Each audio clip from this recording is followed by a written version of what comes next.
Ang unit na sold karon ang unit na to. Atong Kia Bongo 3 double cab 4x2 two-tone. I-road test siya before i-pull out. So, itas muna ng ating customer.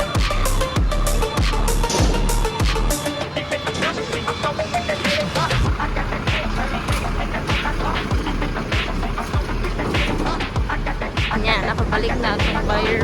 Ika-road test.